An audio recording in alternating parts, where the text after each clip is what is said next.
I feel like the whole day's gonna be like that. It's that. Welcome, Grace. Good morning, everyone. It's Thursday, February 9th, it seems. And we are going to spend the whole morning talking about our committee bill about reappraisals and the idea of moving to a statewide reappraisal system. We have a lovely list of folks who are very engaged in this work on a day-to-day basis who are coming in to share with us about how they do their work and what they do. And then at the end of all that, we're going to have a conversation with Jill Remick and Abby Shepard to see what we want to build on or change of our strategy based on what we heard from folks. Sound good? Okay, yeah. Okay, great. Okay. Ms. Roberts, the floor is yours. Would love to hear your thoughts. Welcome. Thank you. I'm really honored to be invited into the room, and I certainly thought a lot about the system because through my experience as a lister for 18 years in Rockingham, including the hydro there and so forth, to now also doing hearing officer work. And equity is the basis. I don't need to tell you this. I'm sure you know it, but I think it can't be overstated how important equity is. And we had a very crummy reappraisal at one point from that, watching things go haywire and then calm down when we reestablished everything as much as I think it was 10 years later. Ms. Roberts. Yes. I'm so sorry to interrupt you. Do you mind introducing yourself for the record? Yes. Oh, sorry. I'm Thank you. Camilla Roberts. Thank you. Sorry. And back to what you were saying about equity. Okay. Thank you. All right. And I don't want to spend a lot of time on that. I just really support the effort to go to some kind of really well supported, organized, and consistent statewide reappraisal system. Right now, if I may say so, there is very much inconsistency. I see it in appeals. We see it state, town to town, even reappraisal to reappraisal. And when I say inconsistent, I mean the methodologies of how those reappraisals are done. There are multiple ways to go about this, but it causes anxiety and confusion unnecessarily among towns and between individuals and so forth, even the officials in the state, when one town is using only a sales and another one is using cost approach, for example, and all the different CAMA systems there are, it is quite a setup for just plain frustration and this confusion. It's just not necessary, and it's inefficient. So I really applaud at the very minimum the bill that you've got on the table, but I would like to also promote and invite the Ways and Means Committee to really examine the possibility of going to a county system. I got a minimal amount of experience in that as a property owner in another state with my family. It's really this more common in the nation than what we're doing here now, for all the reasons that you're considering it. So that sheet I gave you there just kind of drills down about what that might look like from a county-wide perspective. It could be centralized by counties, school districts that the education grand list struggles uses the CLA to try to equalize, are within counties for the most part. I think maybe all of them. I really think you could dissolve the CLA complications that we now live with if you can tighten the margin of reappraisals. And so when I recommend there, bullet 1 and 2, I would just correct that when a ratio study shows deviation beyond 20%, that should be 15%, matching what the state has now. And if it's a two-step process, even in your existing proposed draft bill, the step of a partial reappraisal or a statistical reappraisal is really, really efficient, and it keeps the equity margin really tight. I've done it myself as a lister in Rockingham numerous times, and people seem to be able to understand it within the town just fine. They know themselves when things are getting they're drifting apart. And it's not that hard to do it because it's within the CAMA system itself, reorganizing the calibration of the model, the mathematics based on updated sales data. So if it's essentially an every 3-year visit update to a reappraisal, with every 6 years being a data update, I think that margin of equity can be tight enough that everybody should be able to live with the tax base and the way those taxes play out in the system. And we all know that the CLA has strange side effects and is very uncomfortable for a lot of people struggling to understand it, first of all. And second of all, it has very real financial consequences on tax bills. It's better than nothing. I do want to make that point. The CLA is better than nothing. It really is. So don't drop it without doing something that also keeps that margin of equity tight.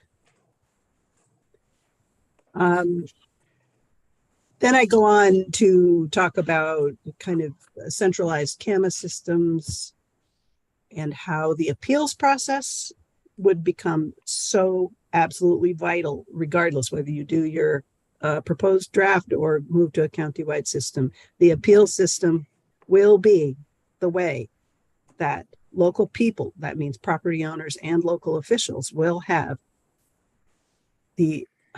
what would you call it? I don't know if it's the ability to right any perceived wrong as best they can, to try. We all know what the appeals are supposed to do, but I think they become maybe even more important when they can't choose their reappraisal contractor and they don't have local control over people knocking on the door to go in your house, for example. That makes people more anxious than anything. Who are you? What are you doing here? Oh, I got some piece of paper. Mm-hmm. It feels intrusive to people who are already edgy about government. But the appeals process is the rescue operation and sets things right. So without going into details further, I'm going to, since you have the document I sent you, I'm just going to answer any questions I can with my remaining time here. Well, I would like to start by promising you we are not going to remove the CLA and not replace it with anything. I promise you won't do that. I think in thinking through this idea of doing it regionally versus at the county level or at the state level, I've been just sort of thinking about how tiny that our state is the size or smaller than most counties. And so I keep on sort of reflecting on the scale, but the trust part that you're talking about also is very important. And so figuring out a way to sort of integrate that county level intimacy with sort of state level consistency seems like a needle to thread. And I'm curious if when you're thinking about doing this at the county level, have you given any thought to the idea that we have a lot of school districts that cross county lines? Wow. And so I'm trying to just another little challenge to throw into the pot. I don't know. Do you have any thoughts? I was unaware. I am unaware that school districts cross county lines to that degree. That makes it more difficult. But if there can be from the state level a way to bring camera systems into more consistent applications, that would help, I think, in general. Thanks. So maybe that doesn't have to be in a bill, but if PVNR has the ability or flexibility to replace camera systems to something more consistent, I think that would be good. Anyone else? Good morning, Camilla. Looks like I'm staring into outer space because that's the way this camera works. But I'm curious why you picked county as a designated area, because the county boundaries come from, hundreds of years, a couple hundred years ago or something like that. In some cases, they don't make a whole lot of sense given the way we live and work in Vermont. And I wonder why you think a county would be the best way to do things. In particular, my district is 2 Orange County towns and 2 Windsor County towns. We have similarities and differences, and that might affect the way things play out. So I'm just curious how you respond to that. I would love to respond to that. It's more for me a matter of the scale. County lines pre-exist, so I'm thinking of it as a matter of scale, not because I'm attached to counties per se, but it could be by collections of school districts. I have an assessor reason, an appraisal reason for thinking this is a good thing.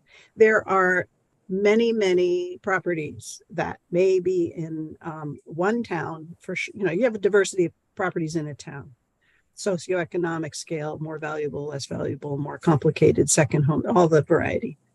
There are many properties that come up the appeal chain because they really have a market that's broader. It's regional. Someone's looking for a property and pays their price and happens to pick the one in that town versus the one 3 towns over or next town over, and the appeal resolution often hinges upon what that broader market looks like. So town to town is such a small area, really helps the equity issue to broaden, to put groups of towns together. And it could be more of a regional thing, and maybe by school district, since you're talking about the education grand list. You'd have to draw the lines, but I suggest that there would be many benefits. Thank you. Yeah. Hi, my name is Carolyn Brannigan, and I'm from Franklin County up in the Northwest. And my question is sort of along the same lines as Jim's. My hometown is Georgia, and it's part of my legislative district. Also, we have a 2-town district. Georgia and Fairfax is the district that I represent. So the thing that's making me think twice about this county group is that I know towns in my district, Georgia, they're selling for much more than towns up in Highgate, Franklin, Berkshire, those towns that are along the Canadian border and are more rural and farther away from the big employers in the state. So for example, when I stand out by the interstate at election time with my sign and I'm waving, more than 3,000 cars go on exit 18, onto the interstate from exit 18. I know this fact because I asked the guys who are in the state highway department that they have a garage in Georgia. So I asked them how many cars typically get on the interstate between 6:30 and 8 o'clock in the morning. And they said 3,000, which is more people than live in my town. But they're coming from Fairfax and Milton and all over. Anyway, my question is about that price of the community that the community has as a whole for a house. It's way more than what the same house would bring in Berkshire, which is part of Franklin County. And I suspect that, see, our neighboring town to the south is Milton. I suspect that homes in Milton, we have some real estate agents here in the committee, but I suspect that towns in Milton don't sell for as much as the towns in South Burlington, the homes in South Burlington. So how would we resolve that? Would we have our own COD, or what would we do? Well, every town, this very same problem that you're talking about is true on a small scale and a large scale. It's in the setting up of a model in the math of the system. You have to have categories, neighborhoods, land features, one piece of land right next to the neighboring piece of land someone would be much more excited to pay more money for than the one that's, I don't know, swampy. All of those things have to be considered in the process of on a small scale or a large scale. But there are many like camps, for example, in terms of proximity to a ski area or a lake or something like that, become using sales from a broader area is much more informative and makes a great deal of sense. It's not to say that you can't do it, but towns don't tend to go outside their borders to find sales and think of themselves as somehow that much different than everybody else. But anyway, I think that it would make a much bigger basket of data to work with to make those very judgments that you're talking about. So would we expect the values in Berkshire to go up? No, you wouldn't. Because if there's plenty of evidence for the people living in Berkshire, for the majority, that's a neighborhood. But the properties that stand out in Berkshire for one reason or another would have probably more accurate valuation using the input from the larger area. Yeah, see, there's other problems in Berkshire. I know they have trouble finding assessors and people who are willing to do that work. Exactly. Well, in Georgia too, but okay, thanks. Yeah. Yes, can you tell me a little bit about how the CAMA system works? I guess it's a computer assisted asset appraisals is what it stands for. Exactly. Yes. So do you you mentioned these categories and land features. Are those values that you put into the system and then it spits out a value, or what? It's some of the most powerful influences on a value are the grading systems that go in. They're multipliers. So if you have let me use land for an example. Land is so important in Vermont, it drives so much.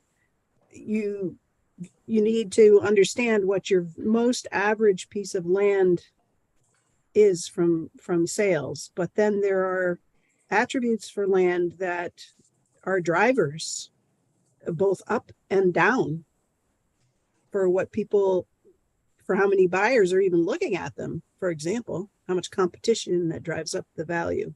We all I think are familiar with the concerns around a view, for example, or waterfront properties.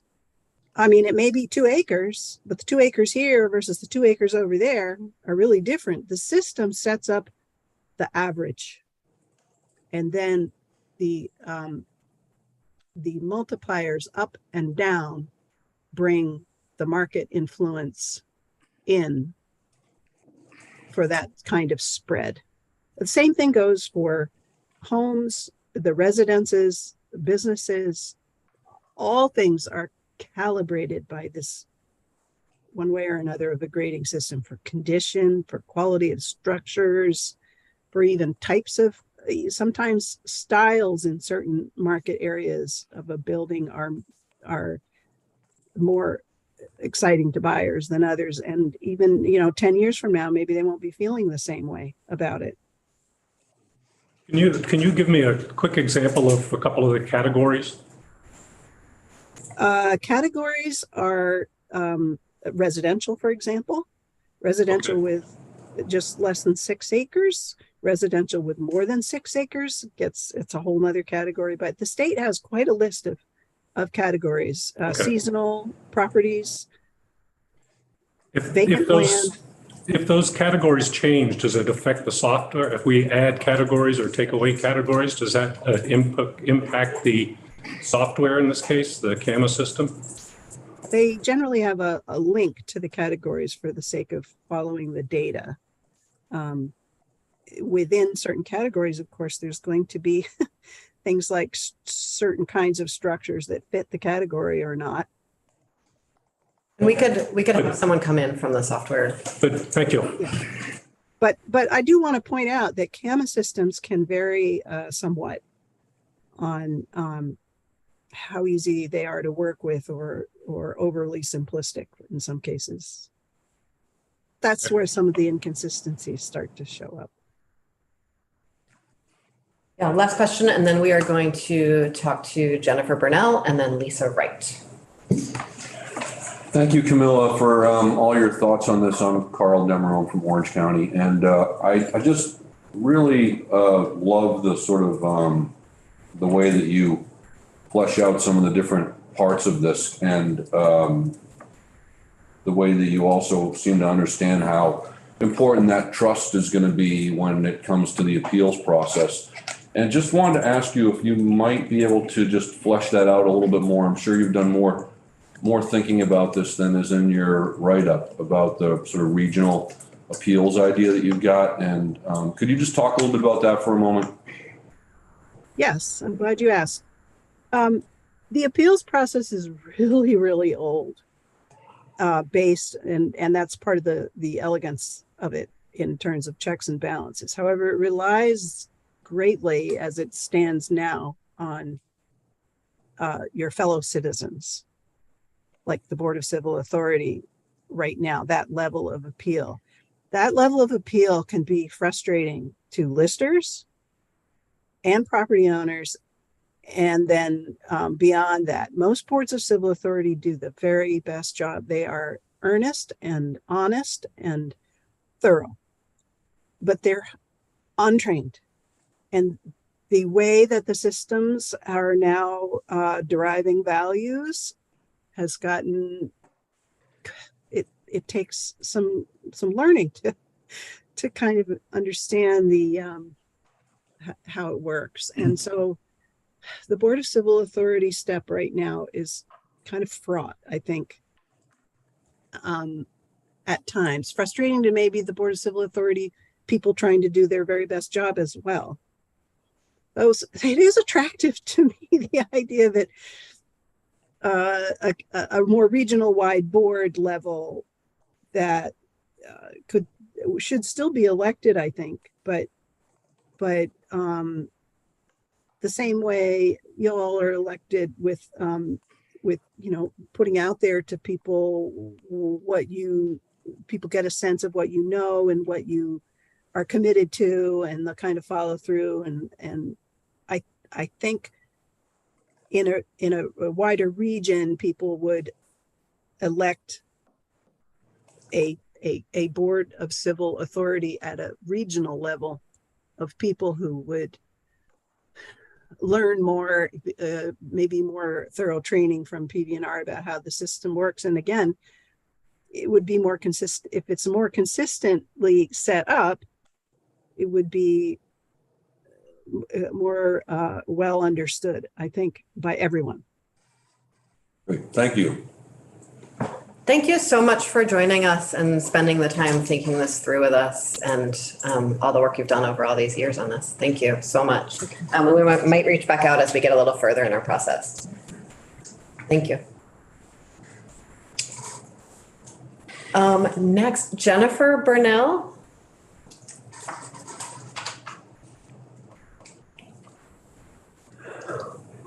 Hello, welcome. Good morning, everyone. Hi, I'm Emily Kornheiser. I think we've met in the real life before. Good to see Yes. you here inside the Nice to- computer. Thank you, everybody. Thank you for this meeting and asking me to come. My name is Jennifer Burnell. I'm the town assessor with the town of Brattleboro. And I'm just going to give you a little brief summary of our office and myself. I've worked in my hometown with 1,100 parcels as a lister. I've also worked in Agore with 34 parcels, and now for the town of Brattleboro with over 4,000 parcels. My office is staffed with a commercial appraiser with over 30 years experience in Vermont, and our assessor technician has worked as a lister in a smaller town than Brattleboro. She's also chair of her select board. And we've had a lot of conversation since Jill's testimony February 1st over this. I think it's been something that we've casually talked about and have ideas in the back of our head. And I know what I'm going to tell you is just a sampling, and we'd love to continue to have this conversation with the state. You asked what's working. So I believe that the state education for listers and assessors, along with BALA's contribution to host International Association of Assessor Officer courses and workshops, are working really well. They are training listers that have some experience and getting them to a more technical level, as well as getting first-time listers up to speed. The state's initiative for modernizing the Grandlist software, we're very pleased with this, and the state's commitment of district advisors. What's not working? We all know that we're here because the mandated mechanism is out of control. Reliance on the CLA to mandate towns rather than periodic cycles of reappraisals. For Brattleboro, there was a very long, stable period where the CLA and the COD were invoked less frequently, allowing us to ignore reappraisals, even though we knew we really should have one. There was no incentive to do so. Our last full inspection of properties was 2009, 2010. Reliance on the CLA to equalize education and utility valuation caused towns to struggle with what is essentially lost revenue until they are able to bring the CLA back up to 100%. Most small towns can't afford full-time listers and assessors. We're hearing a lot of that. With a job that's become technical, many are losing the local contribution of listers. Personal property and inventory assessment can be an excellent source of municipal income for towns, but too much paperwork for smaller towns. Towns could benefit from expertise resources. Unclear state statutes on exempt properties result in a large number of town voted exemptions, which places a burden on taxpayers. Exempt properties reducing the grand list. Changes at the state level. We have recommendations for the mandate. Redefine reappraisal mandate rules. Some of towns being mandated now really do need reappraisals. Those who have started the process, we believe, should continue with that process. consider extending the sales period from 5 years to between 5 and 7 years, which should even out the volatility. So this is a recommendation we're making, opposing the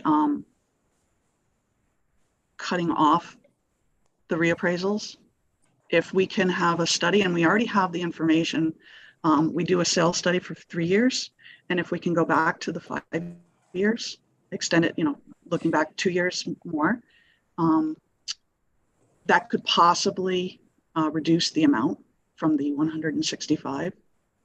And it could possibly focus on the ones that really do need to have them. There's some that have not been looked at for many, many years.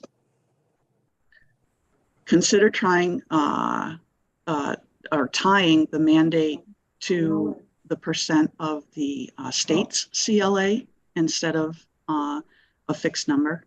If a town is below 20%, if a town is 20% below the state CLA, then it is not just an unusual market conditions causing the town's erratic sales study number. Consolidate appraisal duties at a county or school district level, and recommendations regarding restructuring PVR and local assessment offices and reappraisals. We recommend that you move slowly.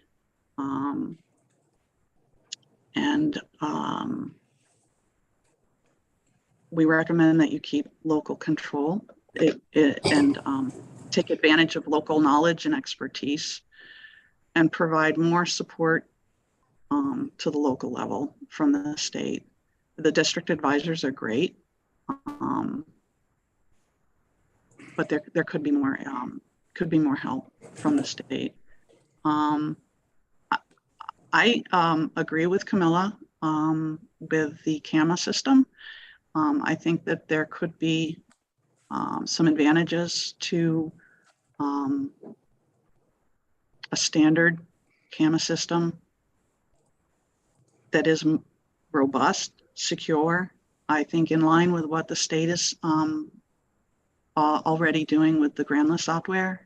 They could look at a CAMA system as well that's more standard throughout the state. So those are some of that we quickly put together.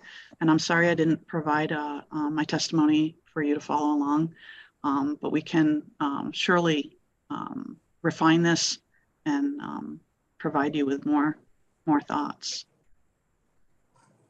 Thank you. I really appreciate that. And if you are able to send your remarks to us electronically at some point, that would be great.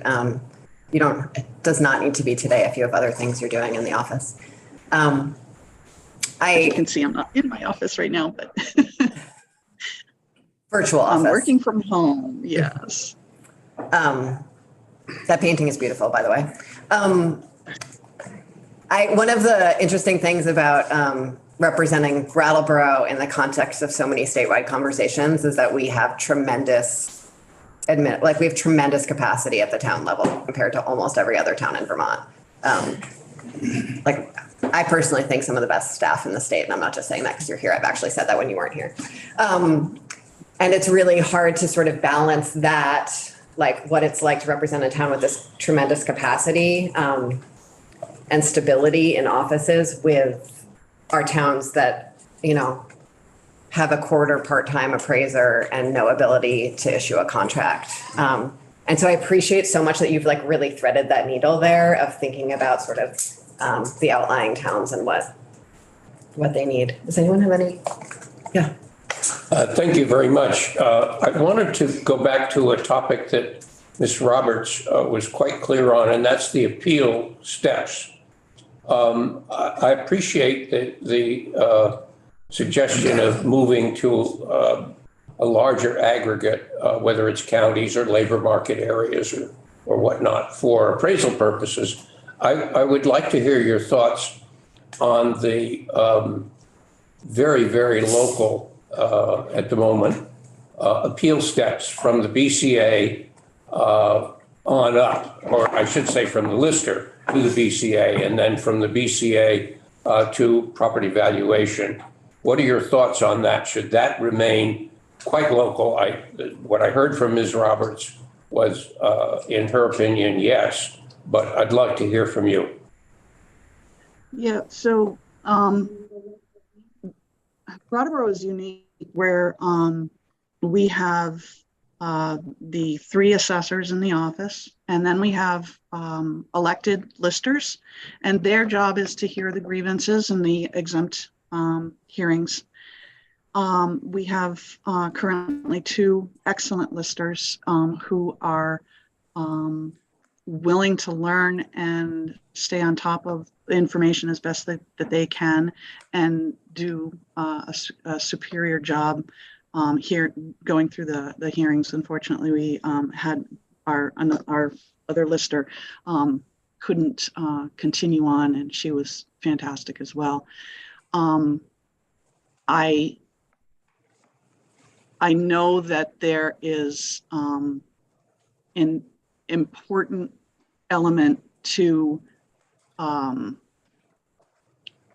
the comfort level needed for a hearing. It's very difficult for someone to come to a grievance hearing. Not all, some enjoy it, but it is difficult to come to a hearing. You're not feeling like you understand everything fully, and you just have this need to express your concerns, and it can be daunting. So having a local presence and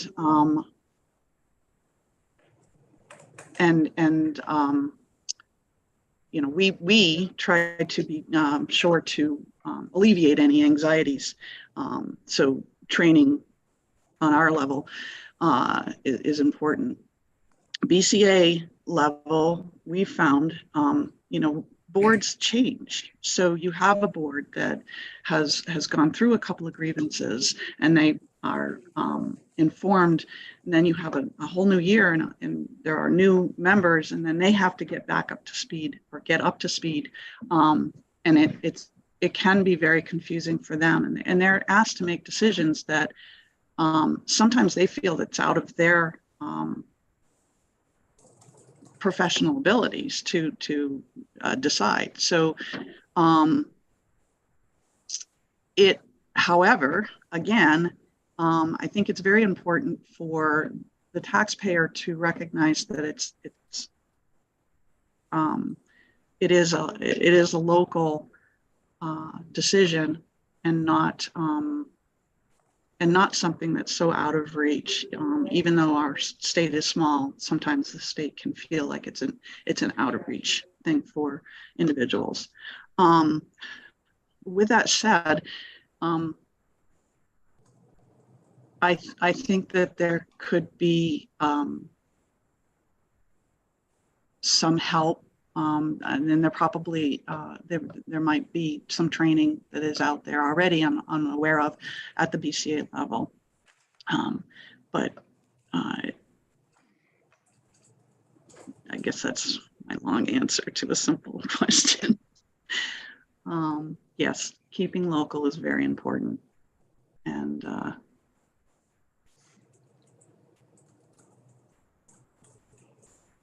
yeah.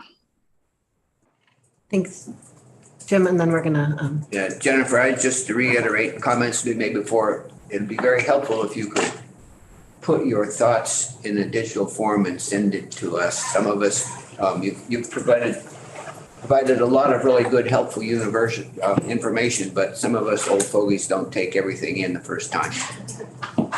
I am paper person. I agree with you.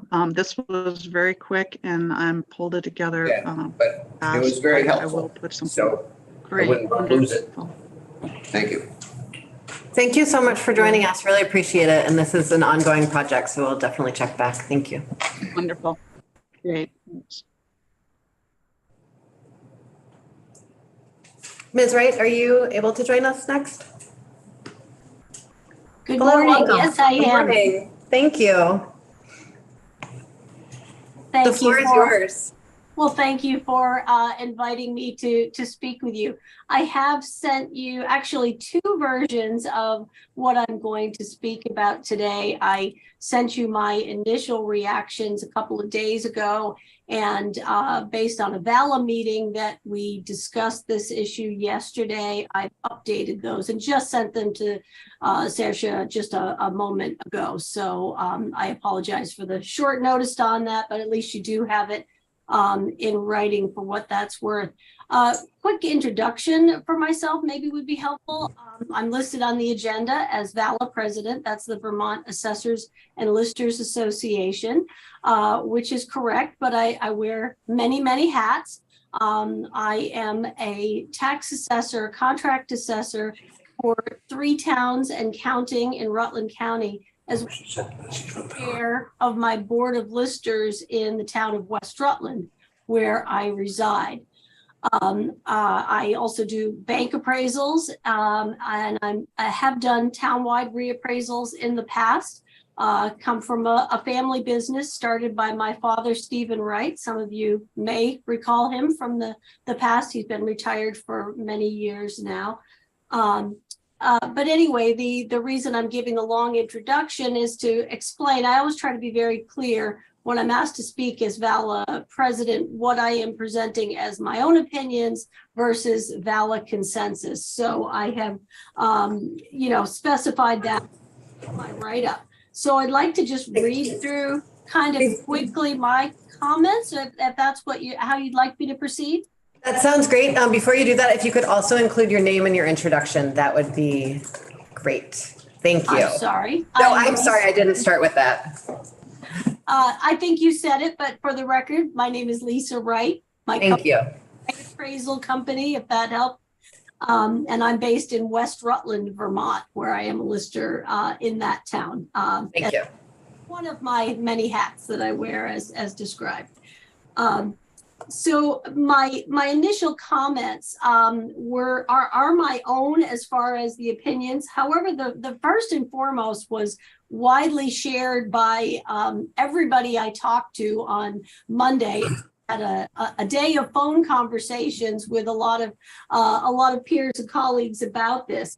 And that was our concern with the reactionary behavior and this belief that we have a reappraisal crisis. I personally don't believe we have a reappraisal crisis, nor do we have a CLA crisis. What we have is a real estate market of historically low inventory and historically high demand, and that has created a market of price increases. Supply and demand does work, as we were taught in school. As we are also taught early in the assessment profession and perhaps in life, the only constant is change. This is just another change in the market. By reacting too abruptly to this normal ebb and flow in the marketplace, the legislature may well create a crisis of its own making. While I agree that it is very problematic that there are many towns that haven't reappraised in 10 years or longer, the high number under this order is not only a result of this issue. There are many towns that are under order to reappraise or very close to that 85% CLA that have completed a townwide reappraisal in the past 5 years. The town of West Rutland being one of those, ironically or not. Also, other states are also scrambling to get reappraisals done that are in fact on a regular schedule of reappraisals and have been so for many years. While I am inclined to agree that completing town-wide reappraisals on no less than a 10-year cycle is certainly good practice, it would not have avoided the changes in CLA we have seen in the past 2 to 3 years. Second point, which again was widely discussed, and we have discussed it ad nauseum at VALA meetings, is the point of the lack of appraisal professionals to do this work. To assume that the state can hire and recruit reappraisal firms that the towns cannot is just based on faulty data. I think everyone is aware of the silver tsunami, if you will, or graying of all municipal professional sectors.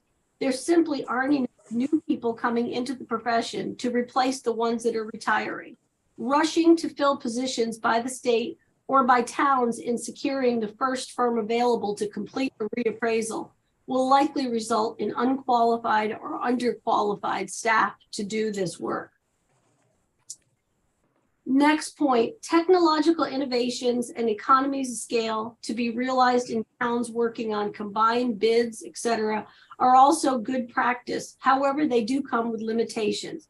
For just one example, aerial imaging and pictometry is a very useful technology. However, it is much more practical and cost-effective in more densely populated urban and suburban areas than it is in remote and often heavily wooded rural areas. Economies of scale could certainly be realized if towns work together on combined bids for reappraisal contracts. And I am actually working on just this strategy for my towns in Rutland. Perhaps as the only way I might get this done, to combine a bid to have a larger contract.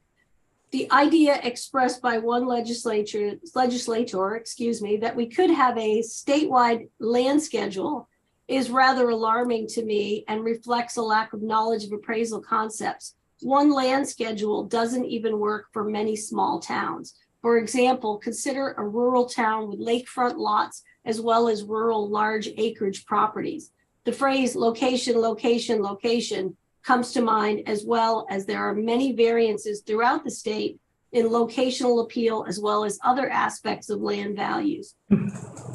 Understanding of highest and best use needs to be applied in any model for a land schedule, not just a basic statistical model. So the concept of reappraisals being done by the state is problematic for a number of reasons, including one, the uniqueness of Vermont. For one, the contiguous property rule in Vermont, which is unlike any other states in the region that I am aware of. And certainly confuses appraisal bids, if nothing else, where it's very hard for a potential contractor to understand the complexity of a town due to those combined parcels, where individual parcels may be very complex indeed, where they've been combined from multiple parcels. Secondly, the concept of geographic competence. I would have concerns with statewide reappraisals being done for that reason. It's a big buzzword in the lending appraisal business that we must have geographic competence. And I'm not sure how one could have that on a statewide level with so many different factors due to location involved. And also the removal of competition, as in a state contract, would very likely result in higher, not lower cost of conducting townwide reappraisals.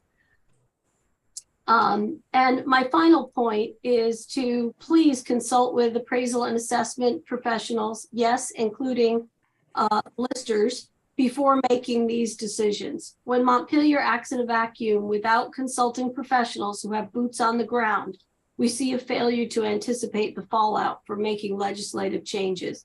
I caution against making the assumption that a hired assessor, being a hired assessor myself, is automatically more qualified than an elected lister. One should be judged on their capabilities based on experience and education, not on title alone. So I'd like to, on that note, segue to speaking as VALA president.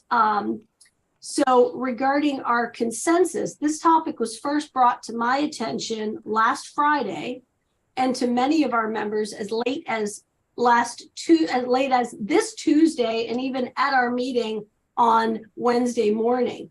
Ms. Wright, may I just jump in for a second? I just want to,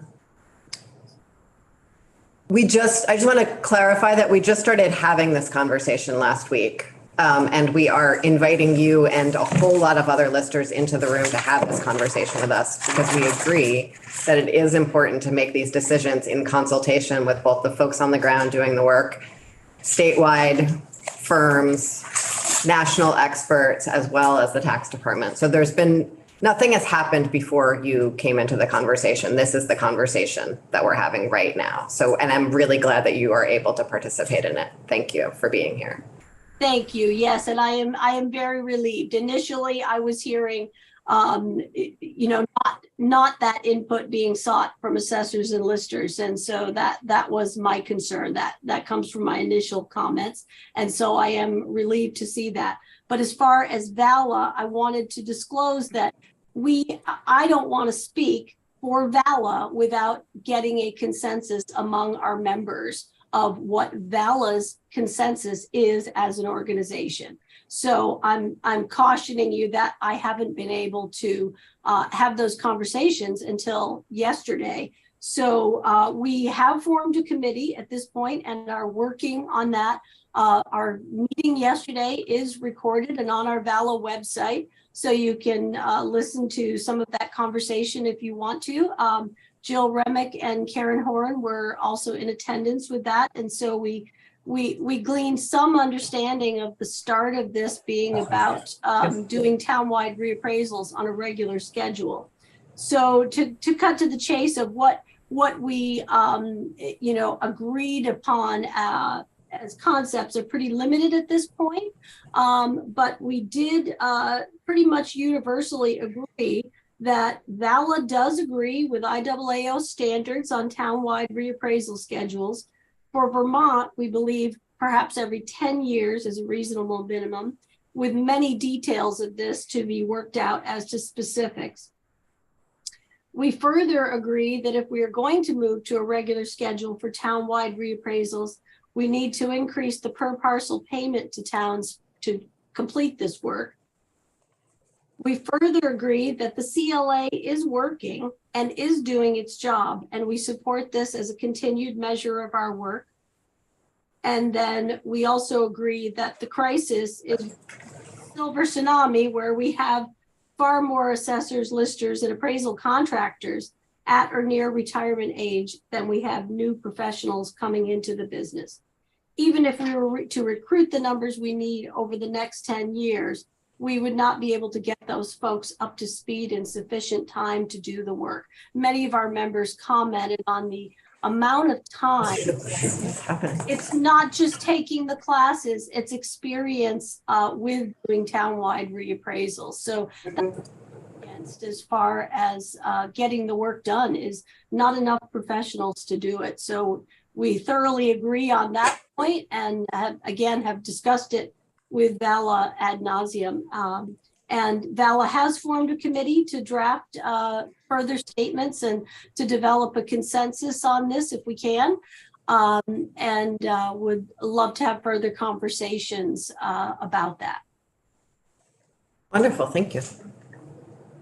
I would love to better understand your thinking on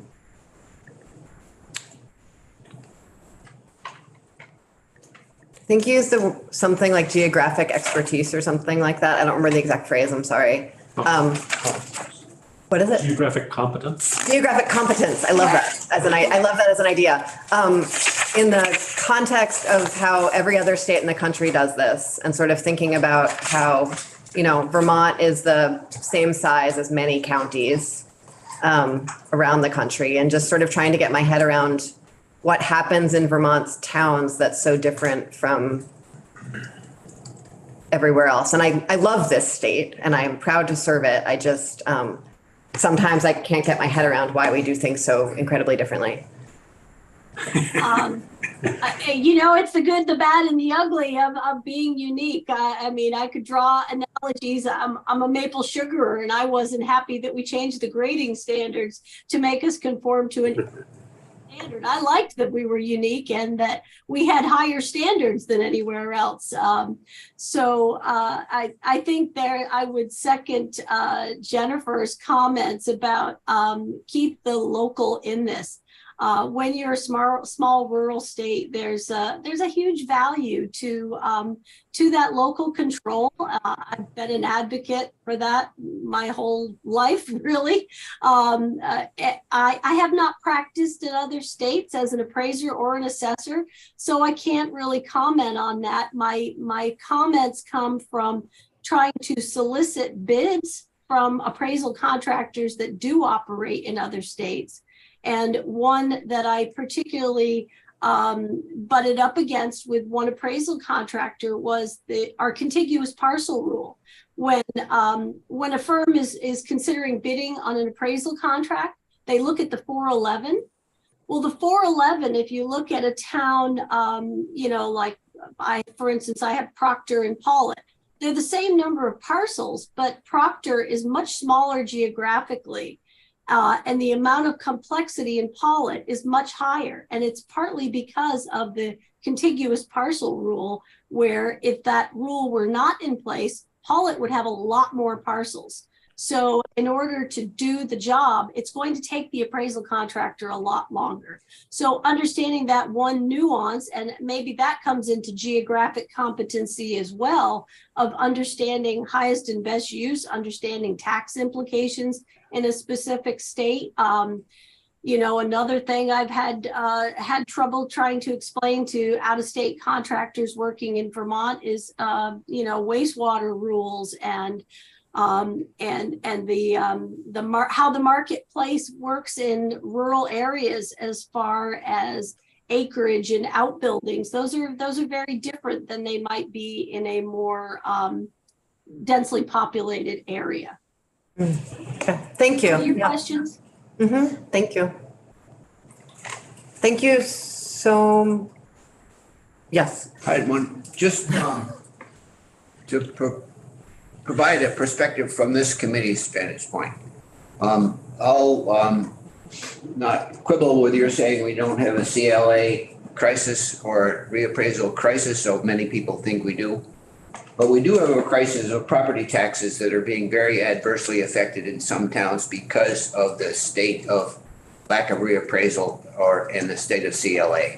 And that is something we're obligated to look very seriously at and see if we can come up with something on an interim basis, even on interim basis that are not always the best way to proceed. But I think we have an obligation to look at that.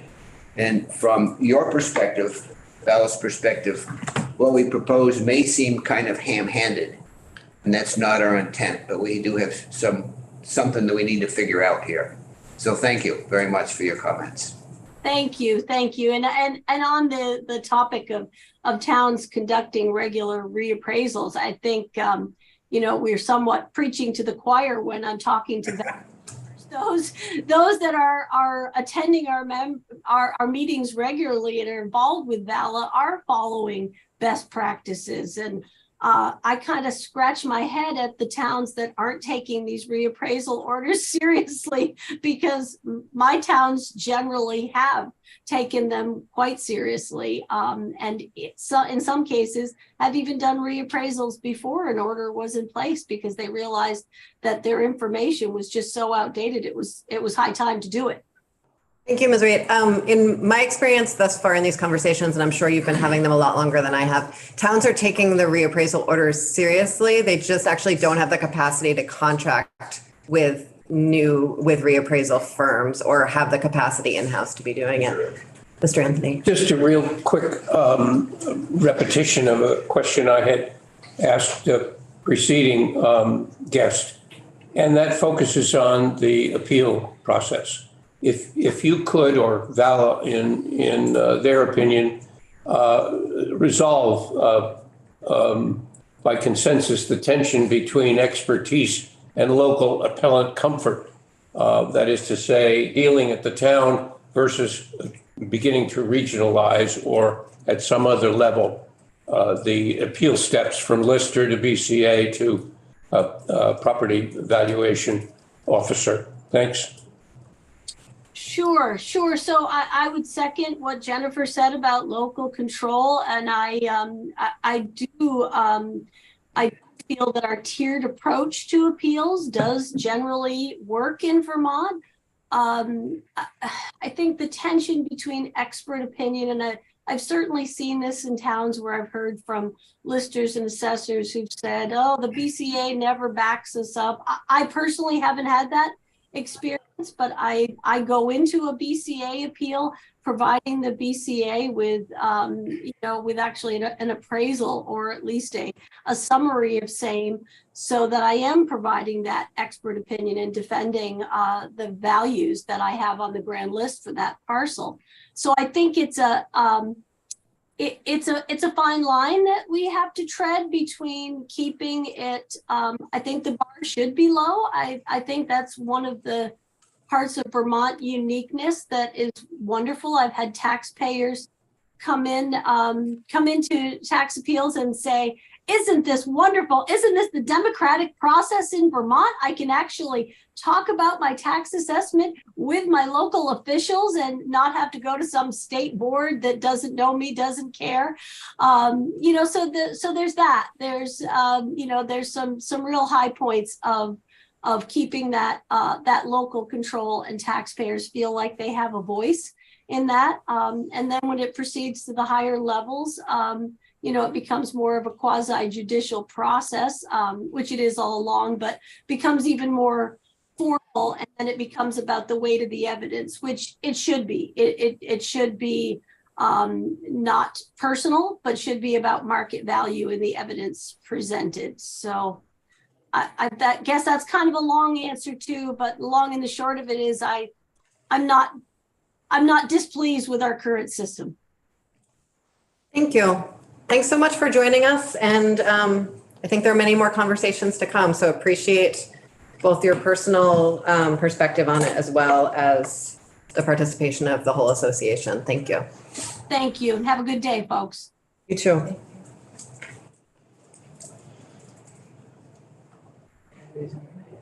No, I just went back. Thanks. I'm just checking my list here to arrange people. How are you today? Good. Mr. Turner? Shall I pull up a chair? Yes, I'm sorry. I don't know why there is no chair right there right now. So yes, please pull up a chair. That's what those chairs are there for. Certainly don't stand. That would be so awkward for all of us. Very awkward. Unless you would prefer to stand. No. Be awkward for me as well. Okay, so just introduce. Start off by introducing yourself. Yeah, and thank you all for having me and all of us, for that matter, speak here. My name is Joe Turner, and as you probably can already tell, I'm not from Vermont.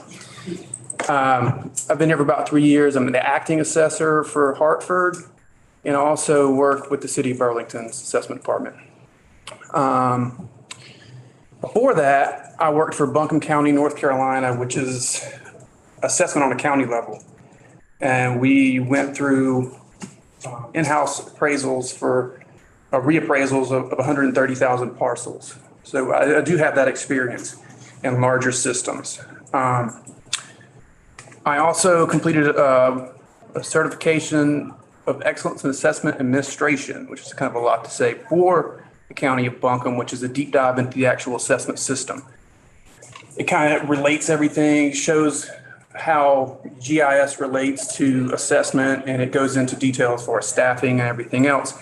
It is an excellent read, and I can forward that report to everyone, or to Sorsa, and she could send it out to everybody if you want. It's good, and it actually, what it would do is it would kind of give you an idea of how different systems work within assessment, and just a general idea of the health of assessment systems, which is really interesting. I'm going to kind of step back, and kind of what I wanted to say is a little higher level, I think, and not the CAMA systems and how we pull the stuff into the CAMA systems. Just know that, yes, that is possible, that we can pull everything into one system. It is. And you're right, there's counties in Florida and other states that have over 1 million parcels in one county and one system. Yeah, I know, it's huge. The systems can take whatever you throw at them. And kind of starting the process, the more the merrier, and these systems work on quantity and quality of data. So my point of view, give me everything you got, and it'll be a better product than if you are trying to reassess 500 parcels in one town. Hands down, it'll be a better product. To start, Yeah, I think we're already past this really, but I wanted to say that the reappraisal order in the state itself is a symptom of a bigger problem. If you just address the reappraisal issue, it's kind of like giving Tylenol for the fever instead of an antibiotic for the infection, right? And I'm not saying we have an infection in Vermont. I'm just saying it's a bigger issue than just the reappraisal. But I think people are starting to address that. I think people are starting to say, okay, well, this is a bigger problem. We get it. So going down the line, the guy sent a sheet, I think. Yeah. Professional perspective. I do, like I said, I come from out of state, so my perspective on things are a little bit different than most in the state. Coming from a bigger system, coming into the state and seeing how it's managed at such a town level. I will say when I first got here, I was like, oh no, this is what? I don't get it. 3 years later, I'm like, I see the appeal, right? I've been through abatement meetings where I'm like, oh, this is positive, right? This worked for this individual. This is how it should be. So I do understand the community of a small town in Vermont. I actually live in Chester right now, so you guys know where that's right. Small town. It's in southern Vermont. Hi. Yeah, southern pie. See, from the north, right? Right home. So yeah, when you cut up these towns, you're going to get bad data, and just to give you an example of that, the state of North Carolina, they have a CLA. Everybody's going to have a CLA. It's a measure. What you do with it is up to policy, right? So, in the state of North Carolina, if your county has less than 7,500 parcels, they don't. I call it discipline. It's not really a disciplinary action when they force you to reappraise. They won't do that because there's really not enough information there. It's kind of an inaccurate force of a reappraisal. You try to force a town of 600 parcels to reappraise based on a CLA, and they might have had 20 sales. It's just not enough information. So moving on through this, the pros and cons. I mean, again, I'm kind of high level here. You do have that micromanagement in assessment systems at the town level, right? That some people can see that as a good thing, right? They can go in and say, oh yeah. That piece of property right there needs to be adjusted. It doesn't fit in the system right. We're going to manage it. We're going to go down and talk to the person. Say, hey, how you doing, John? What's going on? I get that. That's also a con, right? In a mass appraisal system, when you micromanage properties like that, it oftentimes creates inequities because you're kind of like spot zoning, right? So you're kind of saying, okay, well, this one's a little different, and that's inequitable, right? So when you do that in these mass systems, there's time and place for it, but as general practice, when you micromanage mass appraisal systems, it typically ends up bad overall. So excessive expense, I think we're almost beyond that. And my example of this was right now what Vermont's doing is they're walking into a store and they're saying, hey, I want to buy 254 individual candy bars. Right? What does it need to do? It needs to walk in and say, I need 2 cases, right? You see what I mean? Like that's the deal, right? That's the break. So instead of buying 254 individual ones, you go in and say, I need to buy a few cases of candy bars, right? And then you get that break. That's what we're looking at. Economies of scale, right? Basic economics. Another con is unrealistic amount of professionals. Technically, I think by statute, was it 3 listers per town? Is it 2 or 3? I can't remember. Anyway, 3? Okay, 768 listers in the state of Vermont. That's a lot, right? That's too much. You can't expect 768 professionals to live in Vermont in appraisal. So changes at a state level, I've been there. I've seen how it works on large scale, and the state of Vermont is ready. It's ripe for it, right? Maybe not at a county level. Most states, like people say, they do assess at a county level, but they have very strong county governments, right? The county government is, for instance, in Buncombe County where I'm from, they probably have 1,200 employees at a county level. You know, and the management is in place and the structure is in place at the county level for something like that. I think going to a county level would be a relatively hard task for Vermont, possible, but hard. And like you were saying, or I can't remember who was saying earlier, it doesn't need to be delineated on a county. Really, it needs to be delineated on a market area, right? So you pull these market areas together, whether it be school districts or whether it be, however, you have to look into the market and see how does this need to be delineated to produce the most similar properties, most similar feel. When someone moves to Burlington, what are they doing? Okay, they're going to move to Burlington. They're also going to look in South Burlington. They're going to look in maybe Winooski, that kind of thing. So it's not necessarily a county level. It should be considered at a market level. And this can happen in all one system. And I'll touch briefly on specifics of a CAMA system, and I'll move away from it unless there's further questions. You bring everything into one center CAMA system, and it sits in that system, and you can just carve out pieces of it in the system. So you have, say, the Hartford area, right? And you have people working in the Hartford area CAMA system that basically feeds into the main system. So there is one system. Then all of a sudden we're like, hey, let's reval the whole state. All the information's in place. It's sitting right there in one system, drawing from maybe different satellite systems, or everyone's in the same system. That's a possibility too. So let's see. The problems, right? The obstacles. State statutes are a big one as far as doing something like this. If you read through the state statutes, they allow certain things. They're written to accommodate microappraisal situations where they allow select boards to force reappraisals and things of that nature. If you were to go to a bigger level, a bigger assessment system, some of these statutes would have to be looked at. You have to take a fine tooth comb through it and figure out the ones that really need to be there and really the ones that don't need to be there. That would be a pretty monumental task in and of itself. The inability to conceptualize change, I think that's a big one. I think it's. Can you say that the inability to conceptualize change? Yeah, so it's. Just want to make sure I heard you right. Yeah. So I thought about this one too.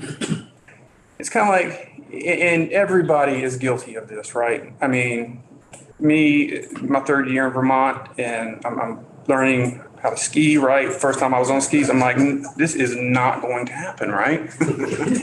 But it does. It works when you get in there and you actually do it. It's like if everybody was sitting at the edge of a field and 3 feet of snow, and we're saying, let's walk across the field. We'll go walk across the field 1,000 times. I can do it. Then I say, well, how about using these snowshoes? That might make you faster, right? And the person's like, wait, no, I'm not going to use snowshoes. I've never used snowshoes before. I can do it just like I've done it always, just walk across the field. So, you get the snowshoes and you're like, oh, it works. Thank goodness, I can get across the field faster, right? But what does it take? It takes time and it takes money. You got to buy the snowshoes. It takes you a minute or two to figure out how to put them on and how to work with them, right? So that's an obstacle, time and money, right? In order to do something like this, it will take time and it will take money. So that being said, other states, I kind of went into that earlier. Most states are at a county level. They have strong county governments, so it works in that fashion. Another big point to take into consideration, and I think I maybe mentioned this to Jill, and IAAO is a great resource too, the International Association of Assessors Office. I think I got that right. They have standards. They have standards on just about anything we're talking about today.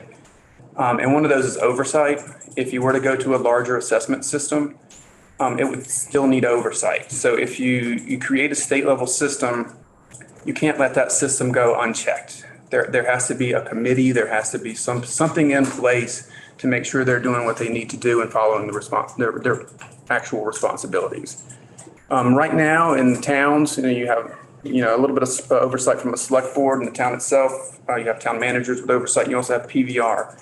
PVR doesn't quite act as an oversight committee, but they are there. Kind of hovering above everybody else. And it's the common glue that kind of holds everything together. And IWA has a standard on oversight. They're saying, hey, this is what needs to happen. I did crunch numbers. I did look at stuff. I did kind of initially say, okay, well, if we were to go to a state system, what's it going to cost? What does it look like? And it's huge from what we have right now. Okay. And in the VALA meeting yesterday, it's got a member, and it is really great hearing everyone's perspective. They were I heard someone batting around like what it would cost to do revaluations, like, bringing contractors in to do revaluations on a per parcel basis, maybe anywhere from $50 to $100 a parcel. I mean, that's very much spitballing. I have really no idea because I had not done that research. And it's a lot of money. You're looking at what, 15, 16 million at $50 a parcel, because Vermont's got about 338,000 parcels. A little more than that. That's coming from VCGI or VSP. I can't always miss that acronym. The mapping VCGIS.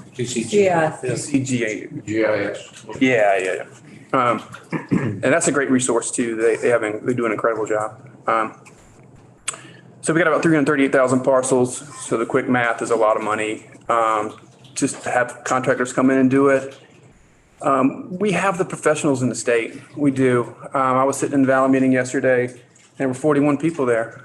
That's more than halfway to a full staff assessment for the state of Vermont. And they're geographically positioned. You have these professionals that are already here. They're already doing their job. So why not let them keep doing their job and let's just kind of bring it all into one system. It is really the hurdle. The pieces are there, the pieces are there. Vermont has all the pieces to the puzzle. We just have to put it together. And it would be a monumental task. I understand that. And a lot of people see that as like, whoa, we never could do it. We can do it. We can do it with time and patience. Really hot iron to iron out all the wrinkles.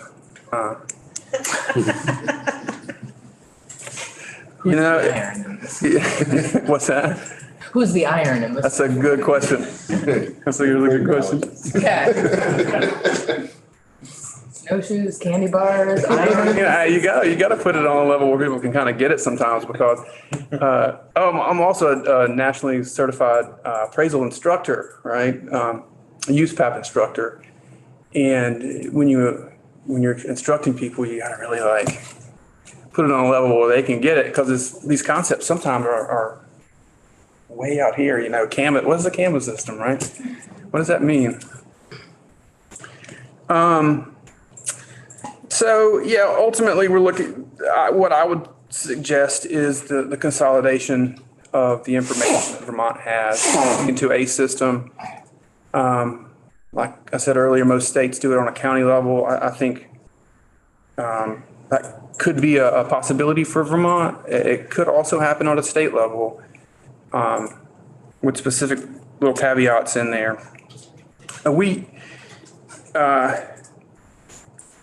It just kind of throwing out my calculations where you're looking at when it would be up and running, and this would be years. I would think 3+ years is what something like this, a project like this would take.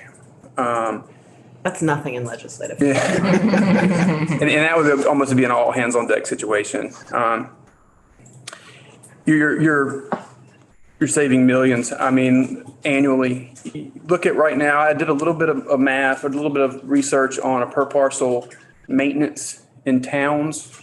I looked at Rutland City, I looked at Hartford, Heartland, and a couple others. It ranges from $20 to $60 annually for parcel maintenance. When I say parcel maintenance, what I did was I took the parcel counts of towns and I bounced it off their their budgets, their assessment budgets. You know, it gets muddled because sometimes assessment budgets end up in clerk's office and stuff like that. It's about as clear as mud. But if you're looking at $35 a parcel, you're looking at anywhere from 11 to 12 million a year that municipalities have to pay. And looking back in Buncombe County, where I'm from, they have an operating budget assessment has an operating budget of a little north of 3 million. And they also have a very strong personal property department that probably is in the tune of about $1 million a year. So they probably spend $2.5 million on assessment annually at 130,000 parcels. So to do that quick math, we're looking at about 6.5 million annually. Granted, the terrain is a little greater in Vermont, so that would be more drive time, a little more money. You're saving 4 to 6 million a year with a consolidated system. I mean, that's my quick math. It is efficient. It is more efficient in every way. It really is. And again, we have all the pieces of the puzzle here in Vermont. We have the professionals to do it. It's just getting it all together. That's all I got. Where do you live in Buncombe County? Asheville. Okay. Yeah.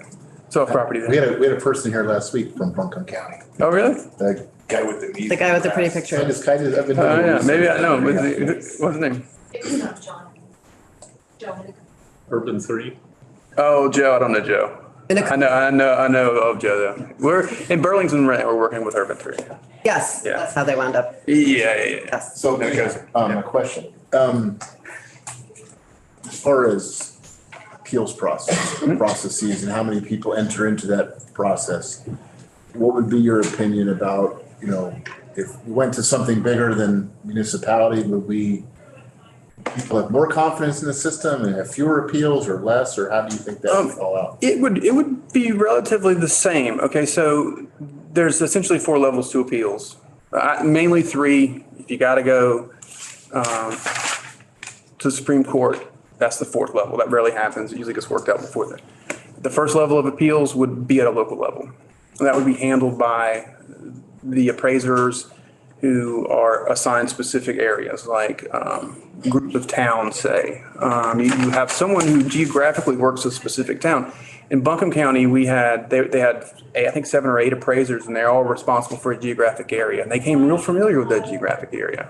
Everybody knew Greg, you know what I mean? And they would come to appeal to Greg, that kind of thing. And that still would remain in place in this system. The second level to BCA, that might go to, the central location of that jurisdiction. So you're still appealing on a ground level, town level. The next level to BCA, it would be a little bit bigger. You're not going to be able to go down to your town hall for BCA. You're going to have to go to, say, if you live in Woodstock and you're appealing and you're in the Hartford jurisdiction, you'd need to go to Hartford to appeal to BCA. So there is a little bit of that, but that first initial, and I agree with what people were saying, that initial appeal, it is vital to be handled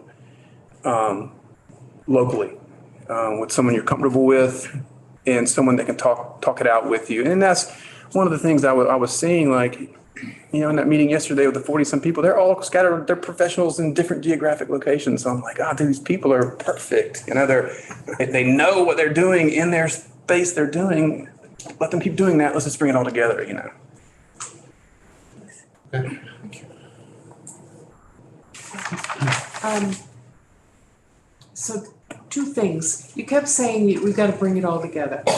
And I agree with you that we probably do have all the steps working, but they're not working contiguously. What would be the first step? And I didn't understand everything you said, but did you say that you felt if we did all this together as one state, it would cost more? So my 2 questions. What's the first step and what's the cost? Okay, the first step of a process like this would be to first you'd want a pilot study.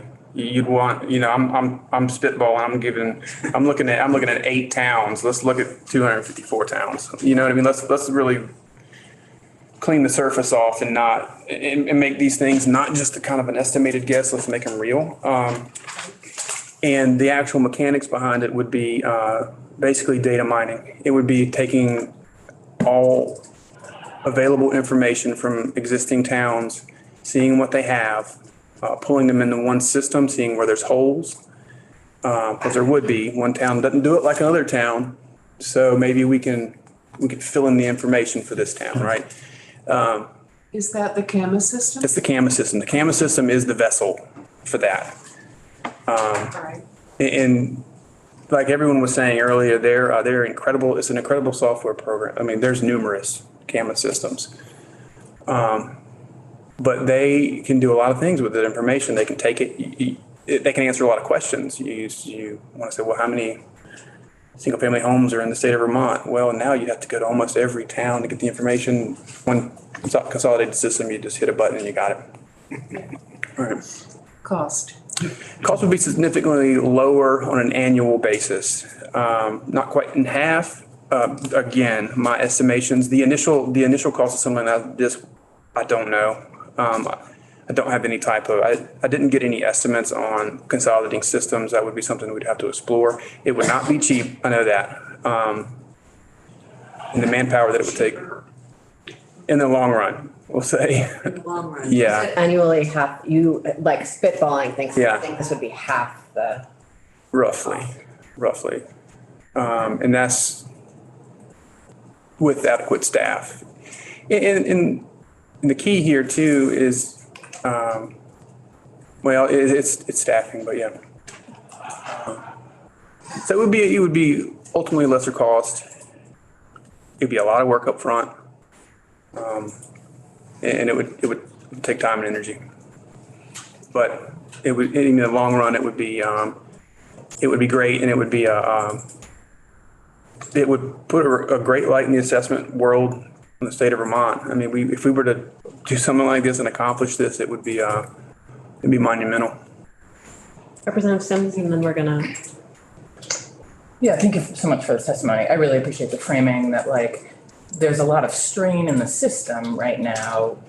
Communities struggling to find the support that they need to do this work. Mm-hmm. And some concerns maybe about consistency, but that we have all the parts. We just need to like rearrange them and work with all of our existing experts and listers and assessors. And with that rearrangement, we can get to a maybe cheaper and more consistent and more equitable system that doesn't strain, especially our small towns, that we're just reshuffling the parts and we get a better outcome. And appreciate the metaphor that's, going from post-holing through snow to like snowshoes gliding across. Yeah. But I'd like to hear a little bit more about your sense about, well, how do we make that transition, recognizing that there are some communities that are already in the middle of a reappraisal process at a level that we may not do it in the future. And so some sense of whether we just stop doing what we're doing and have this weird interim period, do we get to a new system, or how do we have a glide path that addresses, things with our current system while also jumping to a radically different way of doing it? That's a really good question.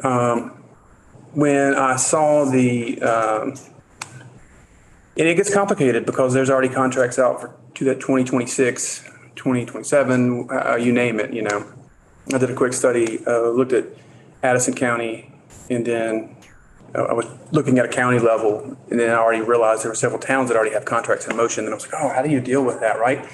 So the language in the proposed proposal that was sent last week, but the moratorium on revaluations, it doesn't make a whole lot of sense to a lot of people. That would be a clean sever.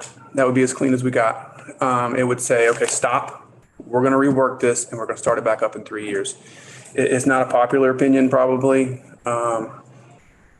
And we want like listers to still be there when we restart, and then stop doing everything for 3 years. There would still be regular maintenance. There would still be needed regular maintenance. The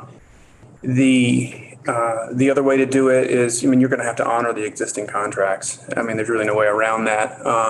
That comes in maybe getting creative with it, maybe reworking the contract as to where it's instead of devaluation, it would be audits. Maybe we audit and say, hey, we're missing all this information. You already got a contract. Well, let's continue with the contract and maybe get contractors, instead of doing evaluation work, to go get the information that we're looking for the reevaluation.